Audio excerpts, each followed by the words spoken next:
महोदय, परम पूज्य गुरुजी वृंद, मंचसीन गुरुजन मंडली तथा मो छोट बड़ भाई और भौणी माने, आज होउछि अगस्ट 15 आम देश 80तम स्वाधीनता दिवस। एही दिवस रे मंचरे मते किछि कहिबार सुजोग मिलिथिबारु मु निजकु धन्य मने करुअछि। आजिठारु ठीक 80 वर्ष पूर्वे आम देश दुर्दश इंग्रज मानक द्वारा शासित हेउथिला। सेमाने आम देशकु प्रथमे वाणिज्य व्यापार पाई आसीथिले।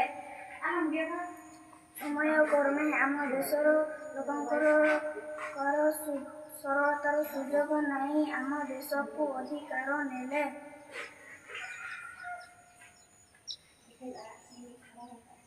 आम उपरे विभिन्न प्रकार अन्याय और अत्याचार करुथिले। आम देशकु 200 वर्षरु अधिक शासन करिथिले। आम देशरु विभिन्न प्रकार मूल्यवान जिनिस गुड़िक तांको देशकु बही नेउथिले। तांको देशरु विभिन्न प्रकार मूल्यवान जिनिस गुड़िक आनी आम देशरे अधिक दामरे बिक्री करुथिले। आम उपरे विभिन्न प्रकार अत्याचार सबु करुथिले। एपरिकी बंधुक गुड़िरे अनेक लोकंकर मृत्यु होइथिला। शेषरे महात्मा गांधी, जवाहरलाल नेहरू, सुभाष चंद्र बोस, सरदार वल्लभ पटेलଙ୍କ भଳି महापुरुष मानकर अक्लांत चेष्टा और परिश्रम फलरे आम देश 1927 मसीहा अगस्ट 15 तारिख ब्रिटिश शासनରୁ